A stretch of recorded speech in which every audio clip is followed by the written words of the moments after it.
నమస్తే. Welcome to Andhra Prabha. నేను విద్య. మనకు ఎన్నో రకాల వైద్య విధానాలు ఉన్నప్పటికీ, పూర్వకాలం నుంచి కొనసాగుతూ వస్తున్న వైద్య విధానాలకి ఎక్కువ ప్రాముఖ్యత, ప్రాధాన్యత ఉంది అనడంలో ఏమాత్రం అతిశయోక్తి లేదు. అందులో భాగంగానే ఎటువంటి సైడ్ ఎఫెక్ట్ లేకుండా కేవలం నాభి చికిత్స ద్వారా ఎటువంటి అనారోగ్య సమస్యనైనా పరిష్కరిస్తాము అంటున్నారు వైద్య రత్న, గవ్య సిద్ధ భూషణ్, వైద్య సేవ ప్రపూర్ణ డాక్టర్ ఆనంద్ కుమార్ గారు. వారిని అడిగి మరిన్ని విషయాలు తెలుసుకుందాం. ఆనంద్ కుమార్ గారు నమస్కారం అండి. ఓం నమస్తే జీ, వందే గోమాతరం. Welcome to Andhraprabha.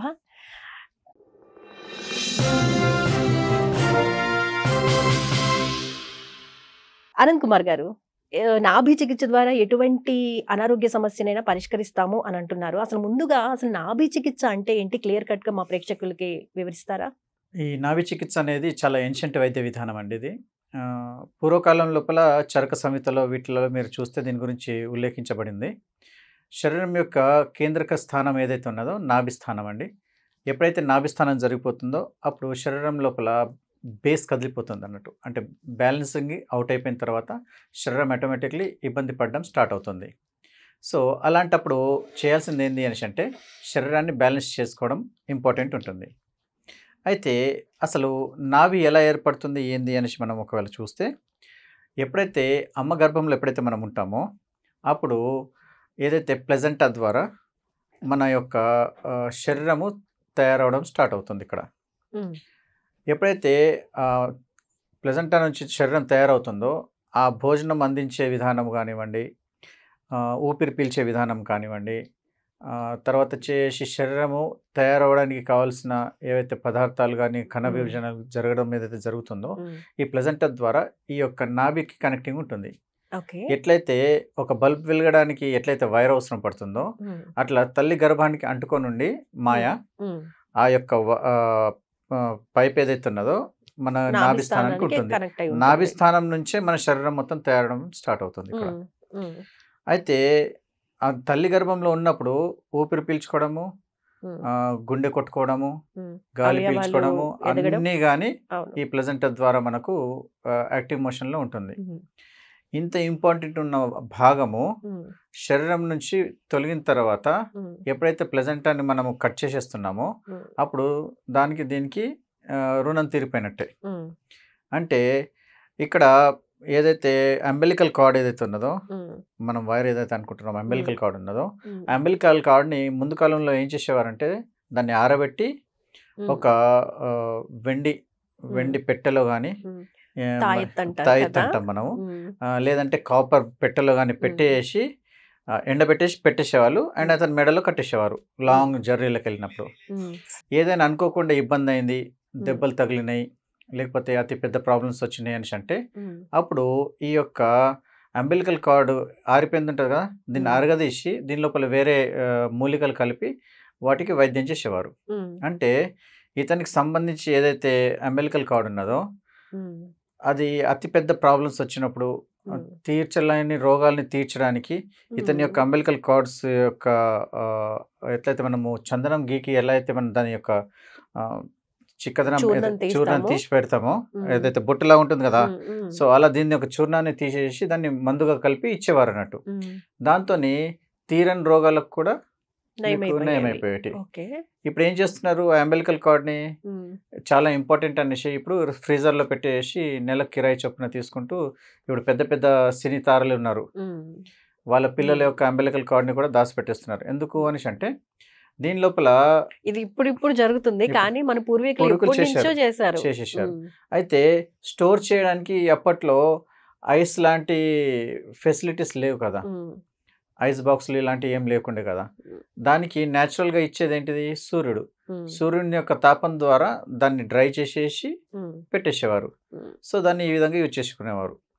ఇక వచ్చేసేసి మనం నాభి గురించి మాట్లాడుకుంటున్నాం కాబట్టి ఎప్పుడైతే దీనికి డిస్కనెక్ట్ చేసేసామో, ఎప్పుడైతే బయటపడుతున్నాడో అప్పుడు నోట్లో ఉన్న ఉమ్మినీరు అది తీసేసిన తర్వాత ఊపిరి పీల్చుకోవడం మొదలు పెట్టేస్తారు. తర్వాత ప్లెజెంటా ఏం చేస్తారంటే ఈ యొక్క అంబెలికల్ కార్డ్ని కట్ చేసేసి పిన్ పెట్టి తొలగిచ్చేస్తారు.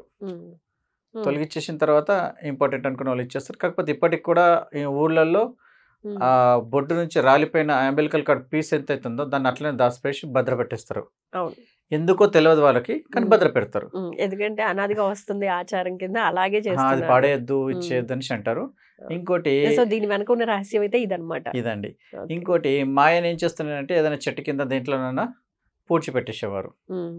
అయితే జంతువుల్లో ఈ మాయన ఏం చేస్తుందనేసి అంటే అలా బయటికెళ్ళిపోతే ఆ జంతువు తినేస్తుంది. హ్మ్. ఎందుకు దీని లోపల కావాల్సిన పోషక పదార్థాలు, ఫాస్ఫరస్, ఐరన్ ఇవన్నీ ఏవైతే ఉన్నాయో ఈ యొక్క మాయలో ఉంటాయి. హ్మ్. ఇప్పటికి కూడా జంతువులను మీరు ఒకవేళ చూస్తే ఆ మాయని తినేస్తుంది. హ్మ్. ఎందుకంటే లాంగ్ టర్మ్ లోపల పిల్లలు కన్న తర్వాత బాడీ వీక్ అయితది గదా! హ్మ్. ఇది తినేస్తే అది దానికి మళ్ళీ శక్తి వస్తుందన్నట్టు. ఓకే. ఇవి జంతువుల్లో చేసేదన్నట్టు. హ్మ్. సో, ఇదైతే జంతు సామ్రాజ్యానికి సంబంధించిన విషయం. ఓకే. ఇకొచ్చేసి ఎప్పుడైతే నాభిస్థానం మనం దీని నుంచి కట్ చేసేస్తున్నామో, హ్మ్. కట్ చేసిన తర్వాత ఆటోమేటిక్‌లీ ఊడిపోతుంది. హ్మ్. ఊడిపోయిన తర్వాత రాను రాను పెద్దగయిన తర్వాత పిల్లోడు హ్మ్. దానికి ఒక అవశేష భాగంగా మాత్రమే చూస్తారు హ్మ్. నాభినిప్పుడు. ఓహ్! ఇప్పటి కాలం లోపల. హ్మ్. కానీ ఆధునిక వైద్య శాస్త్రం లోపల అదొక జస్ట్ ఒక గుండెకి సంబంధించేసి ఒక వెయిన్‌కి కనెక్ట్ అయిపోయిన ఒక నాభిగానే చూస్తారంతే హ్మ్. అవశేష భాగంగా. హ్మ్. కానీ ఆయుర్వేద శాస్త్రం లోపల, పంచగవ్య శాస్త్రం లోపల ఏం చెప్తున్నారంటే నాభి అనేది శరీరానికి కేంద్ర బిందువు. ఈ కేంద్ర బిందువు ఒకవేళ పక్కకు తప్పుకున్నదనుకో, హ్మ్. శరీరం యొక్క పనిచేసే విధానం లోపల విపరీతమైన హ్యూజ్ మార్పులొస్తాయని చెప్పారు. హ్మ్. అంటే దాన్ని నాభి పక్కకు జరగడం. పక్కకు జరగడం. ఓకే. అయితే నాభి స్థానం ఏదైతే ఉన్నదో పొట్టకు మీకు మధ్యలో భాగంలో కనిపిస్తుంది. హ్మ్. కింద జరిగిపోయిందనుకోండి విపరీతమైన లూజ్ మోషన్స్. హ్మ్. పైకి జరిగిపోయిందనుకోండి మోషన్స్ రావు. హ్మ్. అనీమియాకి ప్రాబ్లమ్ అయితది. ఓకే. ఎడమ సైడ్ జరిగిపోయిందనుకోండి కడుపు నొప్పులు ఇవన్నీ విపరీతంగా రావడం స్టార్ట్ అయిపోతుంది. గడ్డలా మారిపోతుంది. హ్మ్. కుడివైపు జరగకూడదు. కుడివైపు పైకి జరగకూడదు. హ్మ్. అలా ఒకవేళ జరిగిపోతే అతనికి మరణానికి దగ్గరకొచ్చినట్టుగా సైన్స్ చూయిస్తుందన్నట్టు. ఓకే. సో, మోస్ట్‌లీ అయితే మీకు కుడివైపు జరగదు. ఓకే. ఎప్పుడైనా సరే జరిగితే కింద లేదా మీద లేకపోతే హ్మ్. ఎడమ సైడ్‌కి జరుగుతుంది. ఓకే. కుడివైపుకి పైకి జరుగుతుందనేసంటే అది సెట్ చేయడం చాలా కొంచెం కష్టంగానే ఉంటుంది కానీ హ్మ్. చేయొచ్చు. హ్మ్. కానీ పథ్య పాలన గట్టిగా చేస్తే బావుంటుంది. హ్మ్. కాకపోతే కుడివైపు జరిగిపోయింది అనేసంటే అతనికి ప్రాణానికి విపత్తున్నట్టే లెక్క. ఓకే. ఇకొచ్చేసి అంటే దీన్నేం చేస్తామంటే మేము 8 దిశలుగా చూస్తామన్నట్టు. 8 ఓకే. దిశల లోపల ఏ దిశ లోపల నాభి నాభి జరిగిపోయిందనేసి జరిగింది. చూసుకొని దాని మీదకించి మేము ట్రీట్మెంట్ ఇస్తా ఉంటామన్నట్టు. ఓకే. అంటే నాభి స్థానం 8 దిశల్లో జరిగే ఛాన్సెస్ ఎక్కువగా ఉంటాయి. అంటే ఉదాహరణకు ఎట్లా జరుగుతుంది అనేసంటే హ్మ్. మన చిన్న ప్రశ్న ఇది. హ్మ్. ఎలా అంటే బరువులు అధికంగా లేపినప్పుడు కానివ్వండి, హ్మ్. జంప్స్ చేసినప్పుడు కానివ్వండి, హ్మ్. స్టెప్స్ పైన ఒక్కొక్క స్టెప్ ఎదగకుండా 2, 2, 3, 3 స్టెప్‌లు జంప్ చేసుకుంటూ వెళ్ళిపోవడం కానివ్వండి. హ్మ్. స్పోర్ట్స్‌లో పిల్లలుంటారు. పిల్లలలో హ్మ్. జరిగిపోవడం హ్మ్. చాలా ఛాన్సెస్ ఎక్కువున్నాయి. ఇంట్లో హౌస్ వైఫ్స్ ఎక్కువగా ఇంట్లో పని చేసేవారు ఎవరైతే ఉంటారో బట్టలు ఉతకడం హ్మ్. కానివ్వండి, బిందెలు మోయడం కానివ్వండి, హ్మ్. ఇలాంటి పనులు ఎవరైతే చేస్తారో వాళ్ళ దాంట్లో కూడా నాభిస్థానం జరిగిపోయే అవకాశాలు ఎక్కువుంటాయి మనకు. హ్మ్. సో, అలాంటి వాళ్ళకు జరిగిపోయినప్పుడు ఏం చేస్తాము అనేసంటే ఆహ్, మా దాంట్లో పంచగవ్య చికిత్స లోపల అందరికీ ఈ ట్రీట్మెంట్‌ని నేర్పిస్తారు. ఓకే. అంటే పంచగవ్య చికిత్స నాభిని సరైన స్థానంలో కూర్చోబెట్టడమా? కూర్చోపెట్టడం. ఓకే. దాన్ని ఆహ్, లే డౌన్ చేసి ఫస్ట్ చెక్ చేస్తారు. హ్మ్. కొందరు దారం ద్వారా చెక్ చేయడము, కొందరు హ్మ్. చేతుల ద్వారా చెక్ చేయడము హ్మ్. ఇలాంటివి జరుగుతా ఉంటుంది. హ్మ్. రొటీన్‌గా చూసుకోవాలనేసంటే నార్మల్‌గా చూసుకోవాలంటే ఈ యొక్క 3 వేళ్ళు ఈ చిటికెన వేలు యొక్క 3 గీతలు హ్మ్. అండ్ ఈ నాలుగో గీత సరి సమానంగా ఉన్నది అనేసి అనుకోండి. హ్మ్. ఇది వచ్చేసి నాభిస్థానం కరెక్ట్ ఉన్నట్టు. హ్మ్. దీనికి కొంచెం పైకి కిందికి అయిపోయిందంటే నాభిస్థానం జరిగిపోయినట్టు. అంటే హ్మ్. మీ రేఖలు జరిగిపోయినాయి. మీ గ్రహస్థితి కూడా మారిపోయినట్టు లెక్క. హ్మ్.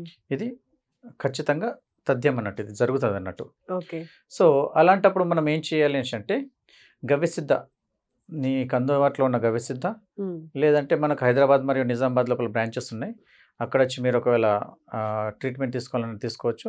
హ్మ్. నాభి స్థానాన్ని 3-4 నిమిషాల లోపల ఈజీగా కూర్చోబెట్టేసేయొచ్చు. ఓకే. ఎన్ని సెట్టింగ్స్ ఉంటాయండి? లేదా ఒకసారి కూర్చోబెడితే ఇంకా రిపీట్ అవ్వకుండా ఉంటదా? ఎట్లా? ఒక్కసారి కూర్చోపెట్టేసిన తర్వాత మళ్ళీ అయ్యే అవకాశం ఉండదు. హ్మ్. కాకపోతే మీరు దానికి పాటించాల్సిన జాగ్రత్తలుండాలి. హ్మ్. అంటే అతిగా బరువు లేపకపోవడము, హ్మ్.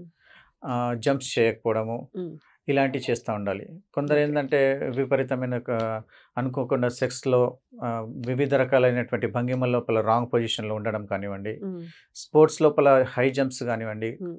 చిన్న పిల్లలు కోతి కొమ్మచ్చులు ఆడడం గాని, హ్మ్. ఇలాంటివి చేసినప్పుడు జరిగిపోయే అవకాశం ఉంటది. హ్మ్. సో, అలాంటి ఏవైతే కొన్ని థింగ్స్ ఉన్నాయో వాటిని ఒక 15-20 రోజుల దాకా మేము ఆపిచ్చేస్తాము. ఓకే. ఆపిచ్చేసిన తర్వాత నాభి స్థానం కూర్చోపెట్టుకోవడానికి కావాల్సిన పథ్యం ఏదైతే ఉందో గట్టిగా హ్మ్. వెల్లుల్లి, కారము, నెయ్యినిస్తామన్నట్టు. హ్మ్. ఇదేందంటే ఏకమూలిక వైద్యం కిందకి వస్తుంది కాబట్టి హ్మ్. పథ్యం పాటించాలి. ఇట్లా ఒక ఓకే. 10 రోజులు ఇస్తారు. హుహు. మేము ఒక 3 రోజులు ఇస్తాము. మిగతా 4 రోజులు ఏమైతే ఉందో పెసరపప్పు అన్నంతోని కిచడి చేసిస్తాము. హ్మ్. ఇలా చేయడం వల్ల ఏమైతుందంటే కడుపు నాజూగ్గా మారిపోయి ఉంటుంది కదా! హ్మ్. సో, అది ఈజీగా డైజెస్ట్ అయ్యే ఫుడ్ డైజెస్ట్ ప్రిఫర్ చేస్తున్నారు. అంటే ఇప్పుడు నాభి సెట్ చేసిన తర్వాత ఆ కడుపు అనేది ఒక చిన్న పిల్లోడి కడుపులాగా మారిపోతుంది. ఓకే. మళ్ళీ ఒళ్ళంతా పులిసిపోతా ఉంటుంది. హ్మ్. ఎందుకు? దానివల్ల ఒక బాలింత ఎలా ఉంటుంది? హ్మ్. సేమ్ బాలింతను చూసుకున్నట్టుగా చూసుకోవాల్సొస్తది ఆ వారం రోజులు. నాభి ఓకే. సెట్ చేసిన తర్వాత. ఓకే. ఎందుకంటే అంత విపరీతమైన సమస్యలోకి నుంచి వెళ్తారు. హ్మ్. నాభి సమస్య ఎట్లా ఉంటుందనేసంటే దాని లక్షణాలు కొన్ని టైంలో చూపిస్తాను చెప్తే. హ్మ్. నాభి ఒకసారి కిందికి జరిగిపోయేసి మోషన్స్ తగిలినాయనుకోండి, హ్మ్. లూజ్ మోషన్స్ అయిపోతా ఉంటాయి. హ్మ్. జిగుటుగా వస్తా ఉంటది. హ్మ్. కొన్ని టైంలలో వచ్చినట్టుగా ఫీలింగ్ ఉంటది కానీ పోయి కూర్చుంటే మళ్ళీ రానే రాదు. హ్మ్. నొప్పి ఎలా ఉంటుందంటే ఇట్లా బట్టలు మనం పిండితే ఎలా అయితే నొప్పి ఉంటుందో హ్మ్. క్రాంప్స్ వస్తాయన్నట్టు. హ్మ్. అంత వచ్చిన తర్వాత దాన్ని భరించుకోలేక మనిషి కింద పడి బొర్లుతా ఉంటాడు. అంత హ్మ్. విపరీతమైన నొప్పులొస్తా ఉంటాయి. హ్మ్. ఇంకొంతమంది రక్తం ఎవరో అంటే అంత సివియర్ కండిషన్‌లో ఉన్నా కూడా నాభిని మీరు సెట్ చేస్తే సెట్ మళ్ళీ నార్మల్ నార్మల్ స్థితికొచ్చేస్తారు. పొజిషన్‌కొచ్చేస్తారా? మీరు ఇంత చేసిన తర్వాత ఇప్పుడు ఈ ఆధునిక వైద్య విధానం లోపల హ్మ్. ఎక్స్‌రేలు తీస్తారు. హ్మ్. మళ్ళీ దాని తర్వాత గొట్టాలు వగైరా పెట్టేసి చెక్ చేస్తా ఉంటారు. ఇవన్నీ హ్మ్. చేసిన దానిలో నార్మలే వస్తుంది. మీకు ఇంకేం రాదు. ఓకే. హ్మ్.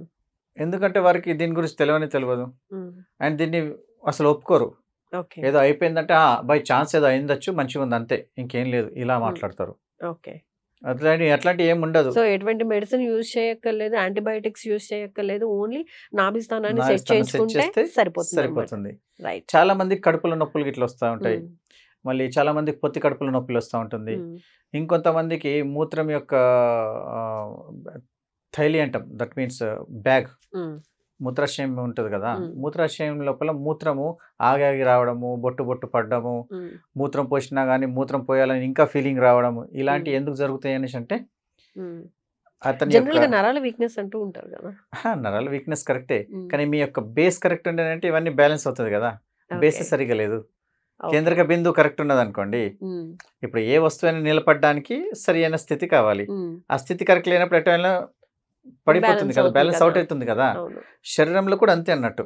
ఓకే. ఇది ఒకసారి పాడైపోయిందనుకోండి, హ్మ్. బీపీ వచ్చేస్తుంది. హ్మ్. శ్వాస కరెక్ట్ పీల్చుకోరాదు. భుజాలు పడిపోతాయి. మెడలు హ్మ్. ముందుకొచ్చేస్తాయి. హ్మ్. సర్వైకల్ ఇష్యూస్ వస్తాయి. హ్మ్. తర్వా ఆర్థరైటిస్ వస్తుంది. ఆర్థరైటిస్ వస్తుంది. హ్మ్. మోకాలు నొప్పులొస్తాయి. హ్మ్. ఇలా చూసుకోవడానికి పోతే ఆ ఒక్క నాభి జరిగిపోవడం వల్ల ఎన్నో విపత్తులొస్తాయి శరీరానికి. ఓకే. కాకపోతే కొందరికి త్వరగా కనిపిస్తాయి. కొందరికి మెల్లమెల్లగా కనిపిస్తూ తీవ్ర స్థితికెళ్ళిపోతాయి. ఓకే. ఇది తెలుసుకునేసరికి సగం జీవితం ఖతమైపోతది. హ్మ్. అది. ఈ వీడియో వల్ల చాలామంది దీని ఉపశమనం పొందడానికి ట్రై చేస్తారనేసి అనుకుంటున్నాను నేను. తప్పకుండా అండి. థాంక్ యూ సో మచ్ అండి.